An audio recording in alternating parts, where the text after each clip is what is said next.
The room didn't fall silent all at once.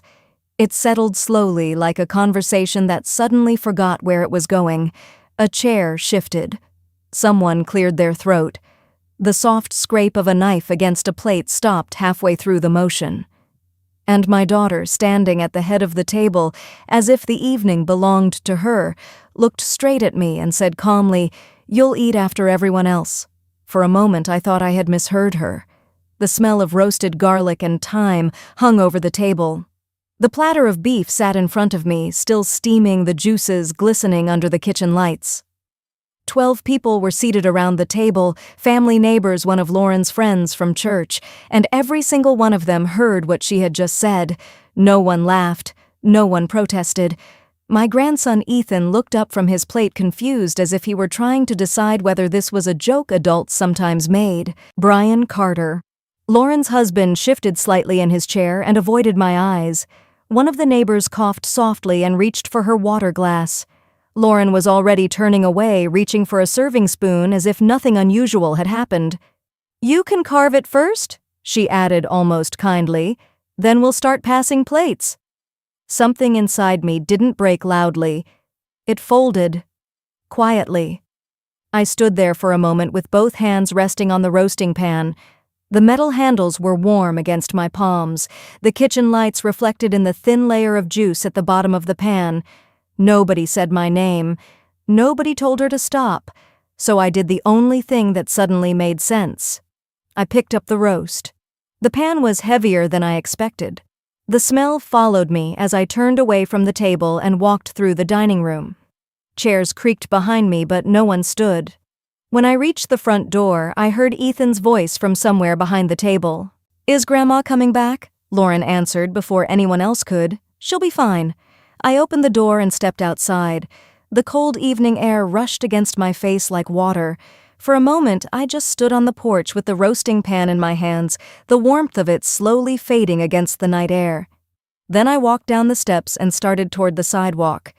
3 blocks. That was the distance between Lauren's house and mine. 3 blocks I had walked 1,000 times before, though not usually while carrying a roast meant for 12 people. The streets in Upper Arlington were quiet that night. Porch lights glowed behind curtains. Somewhere down the street a dog barked once and then went silent again. The pan grew heavier with every step, but I didn't stop. When I finally reached the small white house on the corner of Clintonville Avenue, the porch light flickered on as it always had when the motion sensor caught movement. For a second I stood there looking at the door. My door. I hadn't slept there in almost a year. Lauren had insisted it would be easier if I stayed at her place after my arthritis got worse last winter. Easier for everyone, she said.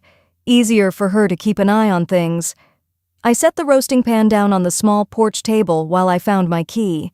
The lock opened with a familiar click. Inside, the house smelled faintly of dust and lavender cleaner. The rooms were dark except for the small lamp I switched on in the kitchen. The quiet there felt different from the silence at Lauren's dinner table. This quiet belonged to me. I carried the roast to the kitchen counter and set the pan down gently. The juices had cooled slightly, forming a thin glaze around the meat. For a long moment I just looked at it. Then I opened one of the drawers, took out a knife and cut a single slice. I found a plate in the cabinet. It was one of the old ones, blue-rimmed small chip along the edge where Thomas had dropped it years ago while trying to dry dishes too quickly. I placed the slice of roast on the plate. No mashed potatoes, no salad, just the roast. I sat down at the small kitchen table where Thomas and I had eaten thousands of quiet dinners together. The chair across from me was empty, just as it had been for 14 years. The first bite was still warm. Outside, a car passed slowly down the street, headlights sweeping briefly across the window. Somewhere in the house, the old refrigerator hummed to life. I chewed slowly. It wasn't the best roast I had ever made, but it tasted honest. For the first time that evening, my hands stopped shaking. After a few minutes, I leaned back in my chair and looked around the kitchen. The walls still held the same photographs, Emily smiling in her graduation gown, Chloe as a child holding a pumpkin bigger than her head, Thomas standing beside the old maple tree in the backyard. Nothing in this room had asked me to wait until everyone else finished eating. I finished the slice on my plate and set the fork down. The house remained quiet around me, but the silence no longer felt heavy. It felt clear. I rinsed the plate in the sink and turned off the kitchen light. The roast remained on the counter, half covered with foil. Tomorrow, I would decide what to do with the rest of it, and with everything else, because sometime during that walk home, something inside me had shifted in a way I couldn't ignore anymore. For almost a year, I had let other people make decisions about my life, about where I slept, about how my money was spent, about when I was allowed to sit at my own family's dinner table. But as I stood there in the quiet kitchen of my own house, I realized something simple. I still had choices. I turned off the last light and headed toward the hallway. Tomorrow morning, I would start making them myself. Morning arrived quietly in the Clintonville house. For a moment, I lay in bed, listening to the unfamiliar silence around me.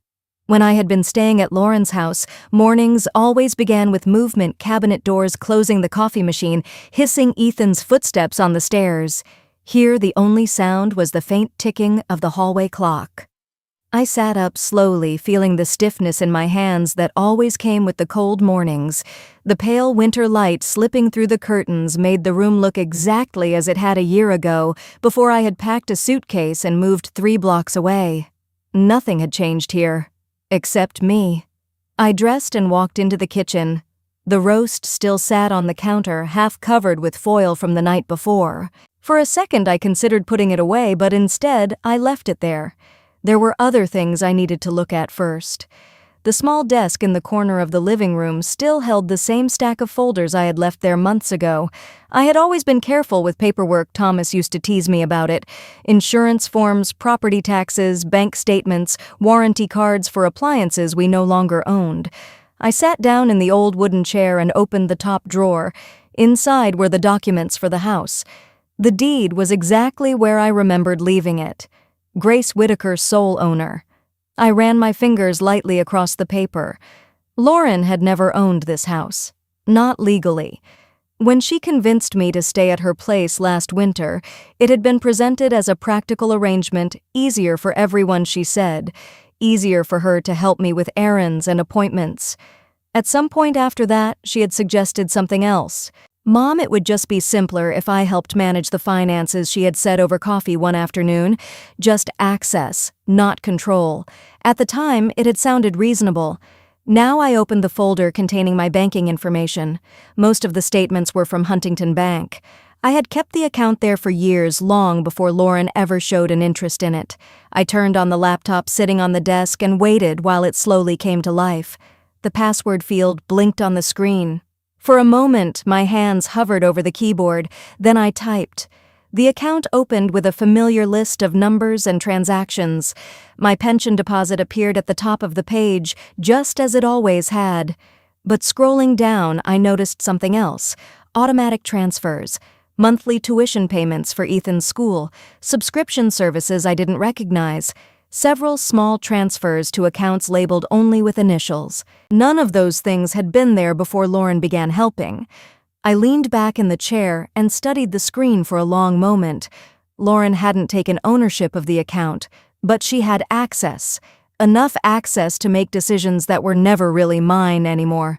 The cursor blinked quietly in the center of the page. I clicked into the account settings. The process of removing authorized users was surprisingly simple. A few forms, a few confirmations. The bank website asked twice if I was sure. I checked the box. Lauren Whitaker authorized access. Remove. The page refreshed. Her name disappeared from the list. I continued through the settings, slowly canceling the automatic transfers I didn't recognize, flagging a few transactions for review, resetting the online password entirely. The cursor blinked again when I finished. For the first time in a long while, the account looked familiar. I closed the laptop and sat quietly at the desk. Outside, a car passed along Clintonville Avenue, tires whispering against the pavement. On the shelf beside the desk sat a small framed photograph of Emily. My younger daughter had always smiled with her whole face, as if happiness came naturally to her. In the photo, she was standing in the backyard beside the maple tree, one hand resting on the trunk, while Chloe, barely 10 years old at the time, clung to her arm. Emily had been the one who stayed close after Thomas died. Lauren had her own life by then, her own house, her own routines. Emily came by almost every week. Sometimes she brought groceries, sometimes she brought nothing at all except a cup of coffee and the news from her day. "Just checking on you," she would say. I picked up the photograph and held it for a moment. The house had felt emptier after Emily died. Lauren stepped in after that, offering help in practical ways, rides to appointments, dinners at her house, eventually the suggestion that I stay there full time. At the time, I had been grateful. Now I wasn't sure gratitude had been the right response. I set the photograph back on the shelf and reached for my phone. There was one person I wanted to talk to. Chloe Martinez answered on the third ring. Grandma.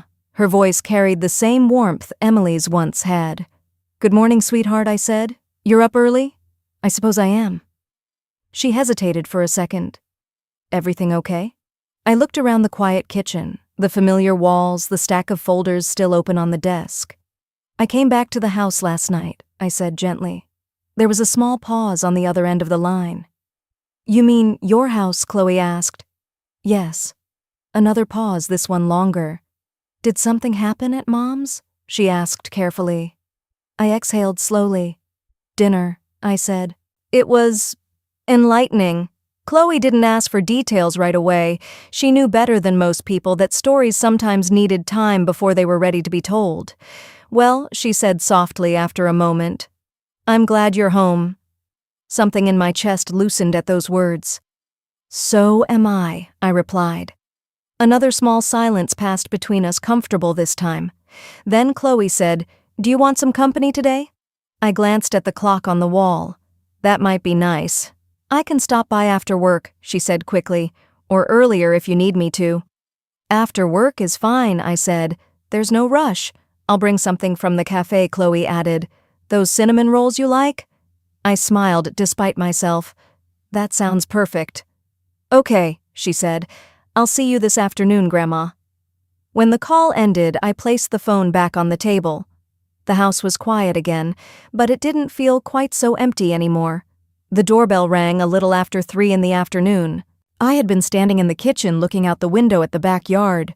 The maple tree still stood where it always had, its bare branches stretching across the gray winter sky. For years, Emily used to hang small lanterns from those branches in the summer. I opened the door before the bell could ring again. Chloe stood on the porch holding a white paper box tied with string. A cold breeze lifted a strand of her dark hair across her face, and for a brief second the resemblance to Emily was so strong it almost startled me. "Hi, Grandma," she said. "Hello, sweetheart." She stepped inside, stamping a little warmth back into her feet. "I brought the cinnamon rolls," she said, lifting the box slightly, "and a couple of apple pastries. I wasn't sure which one you'd want." "The cinnamon rolls were always my weakness," I said. "I remember." The kitchen filled with the smell of sugar and warm dough as soon as she opened the box. Chloe placed the pastries on the table while I set out 2 plates and poured tea from the kettle I had just reheated. For a few minutes we talked about small things: the weather, the cafe where she worked part-time, the new manager who apparently had strong opinions about the correct way to arrange pastries in a display case. But eventually, the conversation slowed. Chloe looked around the kitchen again, her eyes moving from the counter to the refrigerator and then toward the hallway. "You really stayed here last night?" she asked gently. "Yes." She nodded slowly. "Mom said you left dinner early. That's one way to describe it." Chloe leaned back slightly in her chair, waiting. She had always been patient that way. Emily used to say Chloe had inherited the ability to listen without interrupting. It was a family dinner. I began folding my hands together on the table. Neighbors, a few friends from Lauren's church. I made a roast. Chloe's eyebrows lifted slightly. "You carried a roast over there?" "Yes." "What happened?" For a moment I considered softening the story, but Chloe had never needed soft versions of the truth. "Your mother told me I should eat after everyone else," I said. Chloe blinked once. "She what?" "She said I should carve the roast, serve everyone, and then sit down once the others had finished." The kitchen seemed quieter after the words left my mouth. Chloe stared at the table for a few seconds, processing. "She actually said that out loud?" she asked finally. "In front of everyone?" Her expression shifted from confusion to something closer to disbelief, and nobody said anything. No. Chloe let out a slow breath. "I wish I could say I'm surprised," she murmured. I studied her face carefully. "You're not," Chloe hesitated. "Mom has always liked being in charge," she said carefully. "But lately, it's been more than that." I waited. "She talks about you like you're another responsibility," Chloe continued quietly, "not like you're her mother." I felt a small tightening in my chest, though not the sharp pain I might have expected. More like confirmation. Chloe broke off a piece of pastry and stared at it without eating. "Did you say anything to her?" she asked. "No." "What did you do?" "I took the roast and left." Chloe looked up sharply. "You took the roast?" "Yes." For the first time since arriving, she laughed. Not loudly, but with a quick burst of genuine amusement. "I wish I had seen that," she said. "I imagine the scene looked rather unusual. I bet Mom didn't think you'd actually walk out. Neither did I." The laughter faded after a moment, replaced again by quiet. Chloe glanced toward the backyard window. "Do you remember when Mom tried to cut down that maple tree?" she asked suddenly. "Yes." She said it was dropping too many leaves into the yard, and Emily told her absolutely not. Chloe smiled faintly. Mom was furious. Emily said the tree had been there longer than any of us. For a moment, neither of us spoke. The afternoon light slanted across the kitchen floor, illuminating the worn boards near the doorway. Emily had loved this house. She used to sit at the kitchen table exactly where Chloe sat now, drinking coffee, and telling me about whatever new ideas she had for the garden. "She was the one who planted those flowers by the fence," Chloe said, following my gaze outside. "Yes, I remember helping her dig the holes." Chloe stood and walked to the window. The garden beds were mostly empty now, the soil dark and quiet under the winter sky. "You know," Chloe said after a moment, "Mom always thought Emily was wasting her time with the garden. That sounds like Lauren." But Emily said the garden made the house feel alive. I watched Chloe standing there in the same spot her mother once had. The resemblance between them felt stronger in that moment than ever. When she returned to the table, Chloe reached across and touched my hand gently. "You shouldn't have to put up with that kind of thing," she said. "Family dinners shouldn't work that way." I studied her face. "You believe that?" "Of course." Chloe's voice held no hesitation. "You're my grandmother," she continued, "not someone who should be waiting for permission to sit at the table." The words settled into the room like something steady and solid. For the first time since the night before, the weight in my chest eased a little. Chloe picked up another pastry and pushed the plate toward me. "Eat," she said with a small smile, "before they get cold." I took a bite of the cinnamon roll. Outside, the winter light was beginning to soften as afternoon moved slowly toward evening. And sitting there across the table from Chloe, I realized something simple. I might have walked out of Lauren's house alone, but I wasn't completely alone anymore. After Chloe left that evening, the house settled back into its quiet rhythm. The dishes were washed and stacked neatly beside the sink. Outside, the streetlights flickered on one by one along Clintonville Avenue, their pale glow stretching across the pavement. I sat in the living room with the lamp on beside me, Chloe's empty pastry box still resting on the coffee table. For a long time, I didn't move. Sometimes memory arrives like a sudden storm. Other times it comes slowly, the way evening shadows creep across a room until you realize the light has changed. That night, it came slowly. Thomas had been gone 14 years. Even now, I could still remember the exact sound the hospital machine made when it finally went quiet. A soft, steady tone that seemed to stretch forever through the room. After the funeral, the house felt impossibly large. People visited for a few weeks, neighbors bringing casseroles, friends stopping by with flowers that slowly wilted in vases along the kitchen counter. Then gradually, the visits stopped. Lauren had her own life by then. A husband, a house in Upper Arlington, a routine that revolved around work schedules and school pickups. Emily stayed. She never said she was helping. She simply showed up. Sometimes with groceries, sometimes with a bag of soil for the garden beds, sometimes with nothing at all except 2 cups of coffee and a story about something Chloe had said that week. Emily understood the house. She understood the quiet that followed loss. Lauren, on the other hand, believed problems were meant to be organized. About a year after Thomas died, she began making suggestions. "You shouldn't handle everything yourself, Mom," she said one afternoon while standing in the kitchen doorway. "It's too much." At first, the suggestion sounded practical. "Let me schedule your doctor appointments. Let me keep track of the bills.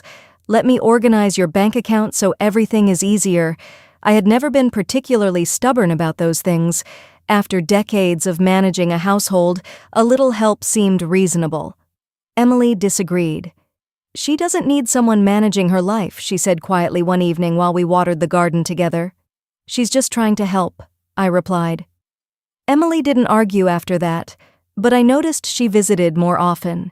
Years passed that way. Small adjustments, small compromises. Lauren would handle one bill payment, then another.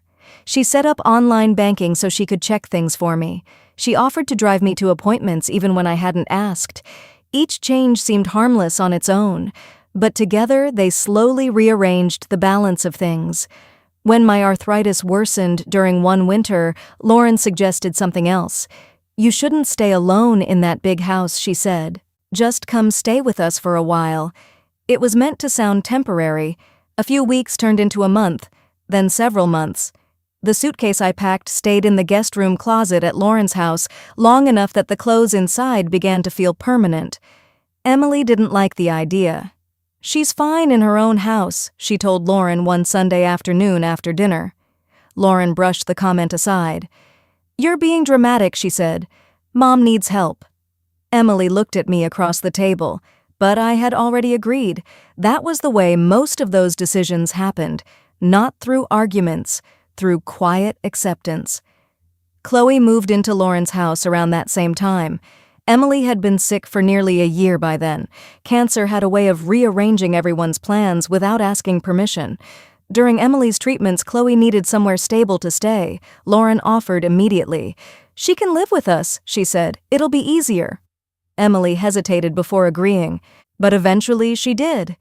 I remember the day Chloe carried her boxes up the stairs at Lauren's house trying to look cheerful while pretending not to be frightened. Lauren organized everything quickly. Bedroom assignments, school transfers, schedules. She was always good at that.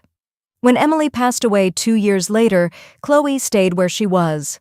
Lauren called it the practical choice. And perhaps it was. But practical choices had a way of shifting the center of things. Little by little, the place where decisions were made moved away from this house, away from me. Sitting in the living room that evening, I began to see the pattern clearly for the first time. None of the changes had happened suddenly. Lauren hadn't stormed into my life and taken control. She had simply stepped in whenever something needed organizing, and I had stepped aside, one small compromise at a time, until the lines between help and authority blurred completely. Until I was living in her house, eating at her table, following routines that belonged to her. The memory of the dinner from the night before returned sharply. "You'll eat after everyone else." At the time, it had sounded shocking, cruel even. But sitting there in the quiet living room, I realized something uncomfortable. That moment hadn't appeared out of nowhere. It was simply the clearest version of something that had been happening for years. Lauren had not suddenly decided I belonged at the end of the table. She had been slowly moving me there all along. The words at dinner weren't the beginning of that story. They were only the moment when the pattern finally became impossible to ignore. And once I saw it clearly, I knew something else as well. That sentence wasn't the first sign. It was just the last one. The house felt different the next morning. Not louder, not brighter, but clearer somehow, as if the air inside the rooms had shifted overnight. I woke early again before the sun had fully climbed above the rooftops on Clintonville Avenue. For a few minutes I lay still in bed, listening to the quiet hum of the refrigerator down the hall and the faint rustle of wind moving through the branches of the maple tree outside. It had been a long time since I had woken up in this house 2 mornings in a row. I dressed slowly and walked into the living room. The folders from the day before were still on the desk. Emily's photograph sat beside them, catching the pale morning light. For a moment, I simply looked at it. Then I opened the small cedar box in the drawer beneath the desk. Inside were things I had not touched in years: old birthday cards, a ticket stub from a concert Thomas and I had attended sometime in the late 70s, a thin bundle of letters tied together with a faded blue ribbon. Emily's handwriting was easy to recognize. I untied the ribbon carefully and pulled one letter free. The paper had softened with age, the edges slightly curled from being folded and unfolded too many times. Emily had written it during her first year away at college. "Mom," the letter began, "I know you worry about everything, but I promise I'm doing fine. The dorm food isn't great, but I've already found a coffee shop 2 blocks away that feels almost like home." I smiled faintly. Emily had always found her way toward places that felt like home. Further down the page, she had written something else. "Don't forget you're allowed to have your own life, too. You spend so much time taking care of everyone else that sometimes I think you forget that." I read that line twice. When Emily wrote the letter, I had probably smiled and folded it away without thinking much about it. Now the words carried a different weight. I set the letter down on the desk and reached for a sheet of paper from the drawer. For a moment, the pen hovered above the page. Then I began writing. Not a long letter, just a few lines. "Chloe, thank you for coming yesterday." It meant more than I probably said out loud. I'm realizing there are parts of my life I left sitting quietly on the shelf for too long. I think it may be time to take some of them down again. "Love, Grandma." When I finished, I folded the page once and set it beside the photograph. Outside, the sky had turned a soft winter blue. Later that afternoon, the doorbell rang again. I already knew who it would be. Chloe stepped inside, holding her scarf loosely in one hand. "I forgot something yesterday," she said. "What was that?" She reached into her coat pocket and pulled out a small set of keys. "Your spare house key," she said, placing it on the kitchen counter. "You left it at Mom's months ago." I looked down at the key for a moment, another small piece of my life quietly returning. "Thank you," I said. Chloe leaned against the counter, studying me carefully. "You look different today," she said. "Different how, I'm not sure. Yet," she admitted. "But something's changed." I poured tea for both of us, and we sat down at the kitchen table again. For a few minutes, we spoke about simple things: the cafe, the weather, a neighbor who had apparently adopted a very loud golden retriever. Then Chloe tilted her head slightly. "Can I ask you something?" "Of course." "What did you used to like doing?" The question caught me off guard. "I mean, before everything became practical," Chloe added. "Before Mom started organizing everything." I thought about that for a moment. It had been years since anyone asked that kind of question. "Well," I said slowly, "your grandfather and I used to go dancing." Chloe's eyebrows lifted. "Dancing." "There was a little jazz club downtown," I said. "Nothing fancy. Just a piano, a bass player, sometimes a saxophone." "What kind of dancing?" "The slow kind," I replied with a small smile. "The kind where you don't have to remember many steps." Chloe grinned. "I can't picture that." "Neither can I sometimes," I admitted. I took a sip of tea. "We used to go on Sunday evenings, after dinner. The place stayed open late, and the music was always softer after 10. Chloe rested her chin in her hand. "What else? Quiet Sundays," I said. "Those sound peaceful." They were. On Sundays, Thomas would read the newspaper by the window while I cooked something simple in the kitchen. Sometimes Emily helped in the garden. Sometimes we all just sat outside under the maple tree. No schedules, no arrangements, just time passing quietly. Chloe listened without interrupting. "You should do those things again," she said after a moment. "Dancing." "Maybe not immediately," she said with a small laugh. "But the rest of it." I looked around the kitchen. For years I had been adjusting my life around other people's plans, other people's ideas of what was practical. Somewhere along the way, I had quietly set aside the things that used to belong to me. Perhaps Chloe was right. Perhaps those things were still waiting. The late afternoon light drifted through the window and across the kitchen floor. For the first time in a long while, the house felt less like a place I had returned to and more like a place I might begin living in again. Chloe reached for another pastry. "You know," she said thoughtfully, "Mom always acts like she knows exactly how everyone's life should work." I smiled faintly. "Yes, she does. But you don't have to follow that plan." The words settled gently into the room. I nodded slowly. "No," I said. "I suppose I don't." At that moment, somewhere beyond the quiet kitchen walls, a car door closed outside on the street. The sound of the car door outside carried through the quiet house more clearly than I expected. Chloe paused mid-bite and glanced toward the window. "Are you expecting someone?" she asked. "No." A moment later, there was a knock on the front door. Not loud, just 2 firm taps, the kind someone makes when they expect the door to open quickly. Chloe and I exchanged a brief look. "I'll get it," I said. When I opened the door, Lauren Whitaker stood on the porch holding a plastic food container of leftovers wrapped loosely in foil. She looked exactly as she always did, perfectly composed hair, neatly pulled back winter coat buttoned halfway, as if she had only stepped out for a moment. "Mom," she said. "Lauren." Neither of us moved immediately. Then she lifted the box slightly. "You forgot this last night." I looked down at it. The pale blue lid was familiar. It was one of the old Tupperware containers from my own kitchen, the kind that had been stacked in the cupboard for years. "Leftovers," Lauren added. "From the roast." "I see."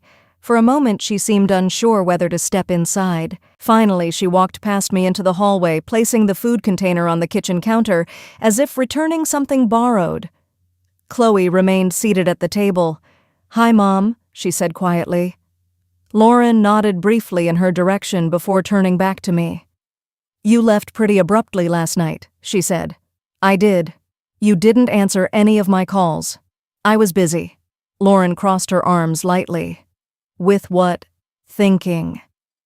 The words seemed to catch her slightly off guard. For a few seconds she said nothing. Then she gestured toward the leftovers on the counter. "Well, I figured you might want the rest of it." I walked over and lifted the lid. Inside were several slices of the roast wrapped neatly in foil. I closed the lid again. "You should take it back with you," I said. Lauren frowned slightly. "Why? I don't need it." "You made it," she replied. "That doesn't mean I need to keep it." The quiet in the kitchen shifted. Lauren studied my face carefully, as if trying to understand what exactly had changed since the night before. "Mom," she said slowly, "if this is about something I said at dinner, it isn't about one sentence." I replied. That answer seemed to frustrate her. "Well, I was hosting 12 people," she said. "Someone had to organize things." "I'm sure that's true." Lauren waited for me to say more. I didn't. Finally, she exhaled and picked up her coat. "All right," she said. "If you change your mind, call me." She lifted the box of leftovers again, hesitated briefly, and then carried it toward the door. "Goodbye, Mom. Goodbye, Lauren." The front door closed behind her with a quiet click. Chloe watched through the window as Lauren's car pulled away. "That was tense," she said. "Yes." "What are you going to do with the leftovers now I'm not keeping them?" I replied. Chloe tilted her head. "Then what?" "Come with me." A few minutes later, we carried the leftovers out to the car. The drive across town was short. The church where Thomas and I had attended for years stood on a quiet corner just a few blocks away. Behind the main hall was a small community kitchen with a freezer reserved for donated food. I opened the freezer door and placed the food box inside. Someone would use it, someone who didn't care who had carved the roast first or last. When we stepped back outside, the cold air felt sharper against my face. Chloe glanced at me. "Where to next?" "The bank." She raised an eyebrow. "That sounds serious." "It is." Huntington Bank sat on the corner of a busy street downtown, its glass doors reflecting the gray afternoon sky. Inside, the air smelled faintly of polished floors and printer ink. A man behind the customer service desk introduced himself as Michael Reed. "How can I help you today, Mrs. Whitaker? I'd like to review access permissions on my account," I said. He nodded politely and began typing. "Are you looking to add someone?" he asked. "No," I replied. "The opposite." Within a few minutes, he had pulled up the account details. Lauren's name appeared on the screen as an authorized user. "That access can be removed immediately," Michael said. "Yes," I said. "Please do that." He processed the request quickly. "Anything else?" "Yes." Over the next 20 minutes, we canceled automatic transfers, flagged several unfamiliar charges, and reset the account credentials entirely. Michael printed the confirmation pages and slid them across the desk. All set, he said. I signed the final form carefully. When we stepped back outside, the afternoon air felt colder but clearer. Chloe looked at me. How do you feel? I considered the question for a moment. Certain, I said. About what? That this is only the beginning. The following morning, I woke with the same quiet clarity that had followed me home from the bank the day before. The difference was that this time the feeling did not fade with the daylight. For years, decisions about my life had drifted slowly toward other people, toward practical arrangements, toward convenience, toward the quiet assumption that someone else probably knew better. Now those decisions were drifting back, not quickly, but steadily. I finished my tea and looked again at the stack of documents resting on the desk in the living room. The bank confirmation sat neatly on top of the pile, clipped together in a small packet. There was one more step I had been thinking about for a long time.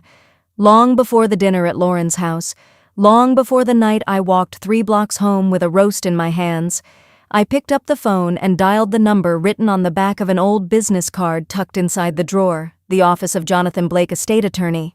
The receptionist answered after the second ring. Blake and Harper Estate Law. My name is Grace Whitaker, I said. I'd like to schedule an appointment with Mr. Blake. There was a brief pause as she checked the calendar. He has an opening this afternoon at 2 o'clock. That would be perfect. The law office sat in a brick building downtown just a few streets away from the bank I had visited the day before. Inside the hallway smelled faintly of old books and polished wood. Framed certificates lined the walls beside photographs of city landmarks taken decades earlier. Jonathan Blake stood when I entered his office. He was a tall man with silver hair and the calm, attentive expression of someone who spent most of his days listening carefully. Mrs. Whitaker, he said, shaking my hand. Please, have a seat. I settled into the chair across from his desk. What can I help you with today? He asked. For a moment I considered how to begin. Then I decided honesty was the simplest path. I've been thinking about updating my estate documents, I said. Jonathan nodded slowly. That's usually a good idea every few years. This time I added the changes will be more significant. He folded his hands on the desk. Tell me what you have in mind. I took a breath.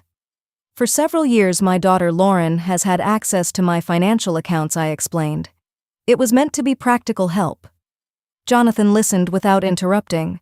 But recently I realized that arrangement no longer reflects what I want. I continued, I'd like to create a living trust. His expression remained calm, though I saw the slight shift of interest in his eyes. A revocable living trust, he asked. Yes. And who would you like to designate as trustee? Myself, I said, for as long as I am able. And afterward, Chloe Martinez, I replied. Jonathan wrote the name down carefully. Your granddaughter, yes. He nodded once.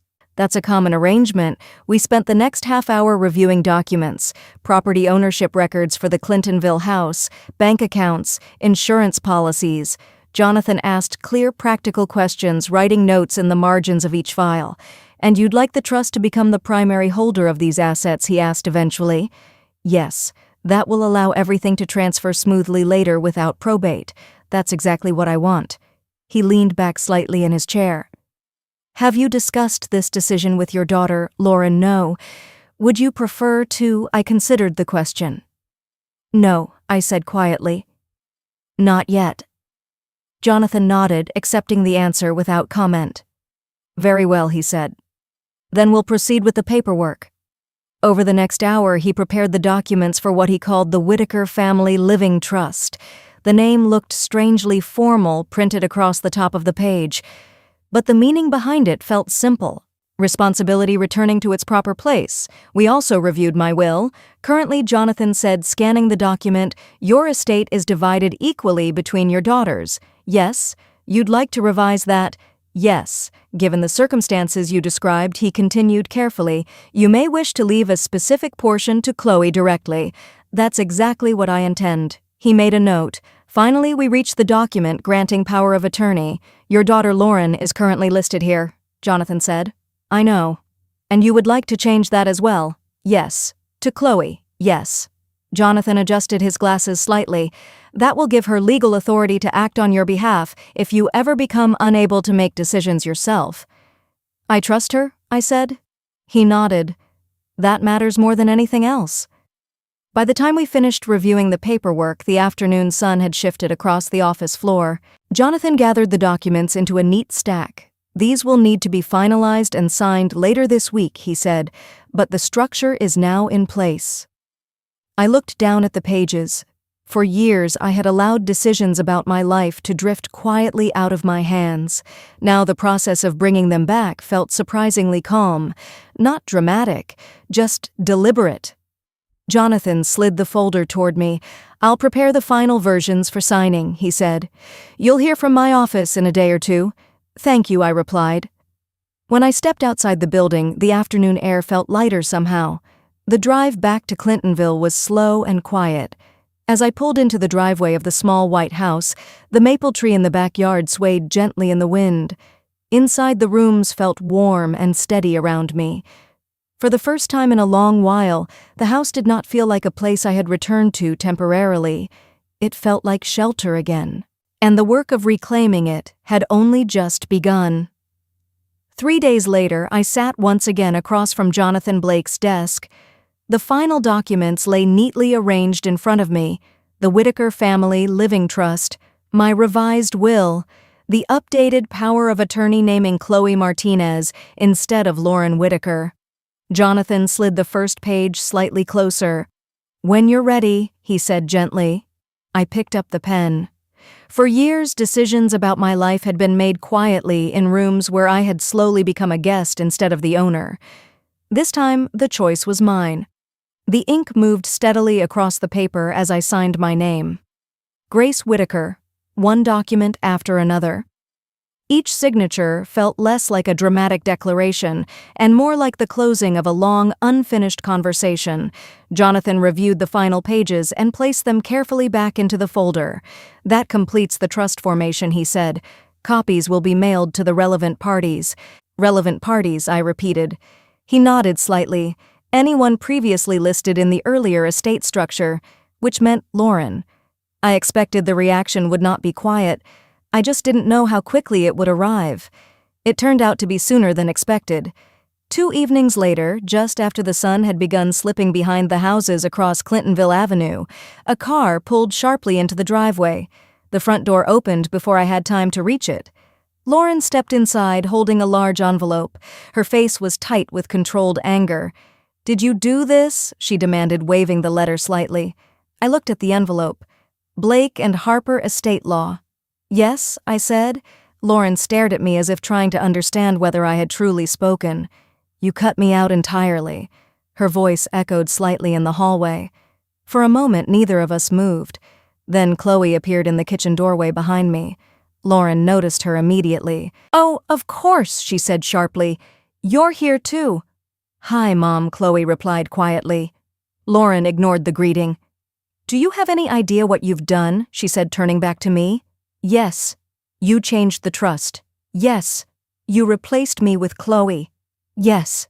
Each answer landed between us like a stone. Lauren's anger sharpened. "After everything I've done for you, there it was, the sentence that had lived quietly underneath so many others." I took a slow breath. "Lauren," I said calmly, "you didn't take care of me." Her eyes widened slightly. "I arranged things," she said quickly. "I helped you. You organized things, I agreed. Yes. But organization and care are not the same." Lauren shook her head sharply. "That's ridiculous." "Is it?" Her voice rose. "I handled your finances, your appointments, your living arrangements." "Exactly," I interrupted gently. She stopped. "That was an arrangement," I said, "not care." The room grew very quiet. For years I had struggled to explain the difference even to myself. Now the words felt surprisingly simple. "Care doesn't move someone slowly to the end of the table," I continued. Lauren's expression hardened. "This is about that dinner again." "No," I said softly. "That dinner simply made the pattern visible." "What pattern?" "The one where every decision about my life eventually became yours." Lauren crossed her arms. "I was helping. You were managing," I replied. And you let me." "Yes," I said. For a moment she looked almost triumphant. "Then why change it now? Because of that sentence. Because of the quiet way my life had been rearranged piece by piece. Because of the moment I realized I had been waiting for permission to sit at my own family's table. But I answered more simply, because I finally noticed. Lauren stared at me. Her anger seemed to flicker briefly into uncertainty. "You're making a mistake," she said. "Perhaps. You're letting Chloe manipulate you." Chloe spoke before I could respond. "I'm not manipulating anyone." Lauren turned sharply toward her. "You don't even understand what's involved in managing an estate." "I understand respect," Chloe said calmly. The two of them looked at each other across the room. Then Lauren turned back to me. "This is going to destroy the family," she said. "No," I replied quietly. "It's going to change the arrangement." Her jaw tightened. For a moment I thought she might continue arguing. Instead, she shook her head and turned toward the door. "Fine," she said coldly, "if this is what you want." She pulled the door open and stepped outside. A moment later, the car engine started. The sound faded down the street. The house fell silent again, but this time the silence felt different, wider, lighter, like a room that had finally been opened after years of being closed. Before the story continues, I'm curious about something. If you were in my place, would you have made the same decision? Tell me in the comments below. And if you're enjoying the story so far, don't forget to tap the like button. It really helps the channel. Now, let's continue. The house remained quiet for several minutes after Lauren's car disappeared down the street. Chloe stood beside the kitchen doorway, watching me carefully. "Are you okay?" she asked. "Yes," I said. And for the first time since the confrontation, the answer felt entirely true. But peace inside a family rarely arrives without echoes. The first call came that same night. I didn't answer. Lauren's name appeared on the screen, then disappeared as the phone rang out. A few seconds later, the voicemail notification appeared. Her voice sounded tight, controlled. "Mom? I think we both said things we didn't mean. Call me back when you calm down." I listened once and set the phone aside. The next morning there were 2 more messages. The first sounded sharper. "You can't just shut me out like this. We need to talk." The second came later that afternoon, softer but still carefully measured. "I'm trying to fix this." But none of the messages actually said the word sorry. Chloe noticed the growing list of notifications when she stopped by the next day. "Are you going to call her back?" she asked. "Not yet." "Why not?" "Because she's still trying to fix the arrangement," I said quietly, "not understand it." Chloe nodded slowly. 2 days later, the doorbell rang again. This time, when I opened the door, it wasn't Lauren standing on the porch. It was Ethan. He looked slightly taller than the last time I had seen him, his shoulders beginning to stretch into the shape of a young man instead of a boy. "Hi, Grandma," he said awkwardly. "Hello, Ethan." He stepped inside, holding his backpack strap with one hand. "Mom dropped me off," he explained. "She said I should talk to you." I gestured toward the kitchen. "Would you like some tea, sure?" We sat at the table the way Chloe and I often had during the past week. Ethan stirred the tea slowly, watching the steam rise from the cup. Finally, he looked up. "Are we still family?" he asked. The question landed gently but heavily in the room. "Yes," I said immediately. "Even if Mom's mad at you, yes." He seemed relieved. "Good," he said quietly. Then he hesitated. "She said you changed everything." "I changed some paperwork," I replied. "That's what she meant." Ethan thought about that for a moment. "Does that mean you're not coming to Sunday dinner anymore?" The question carried a small trace of hope. "I don't think so," I said. He nodded slowly. "That's going to make Mom mad again." "Probably." He finished his tea and stood up. "Well, I'm still going to visit you," he said firmly. "I hope you do." When he left the house, returned to its familiar quiet. But the quiet didn't last long. Later that evening, my phone rang again. This time, I answered. Lauren's voice sounded different, less sharp. "Mom," she said softly. "Yes." There was a pause on the line. "I miss you." For a moment I said nothing, because the sentence was real, but it was also incomplete. "I miss you too," I replied carefully. Another pause followed. "Then why are you doing this?" she asked. "Doing what, pulling away?" I looked around the living room. For years I had believed that staying close meant accepting the role someone else created for me. Now I understood something different. "I'm not pulling away," I said quietly. "I'm standing where I always should have been." Lauren exhaled slowly. "Sunday dinner is still happening," she said. "You can come if you want." I considered the invitation. For years that table had slowly moved me toward the end of it. "No," I said gently. "I think I'll stay here." Lauren didn't argue. After a moment, she simply said, "All right," and ended the call. Over the next week, I began making another decision. The Clintonville house had carried decades of memories. Thomas reading the newspaper by the window, Emily planting flowers beneath the maple tree, Chloe running through the backyard during summer visits. But the house was also large, too large for one person now. One afternoon, Chloe and I drove downtown to look at a small apartment building near Goodale Park. The unit was simple. 2 rooms, large windows, a narrow balcony that looked out toward the trees lining the park. "Do you like it?" Chloe asked. "Yes." "Why?" I smiled. "Because it feels like a place that belongs to the present." The paperwork took only a few days. By the end of the week, a few boxes sat neatly stacked inside the new apartment. Not everything from the house came with me, only the things that still felt alive.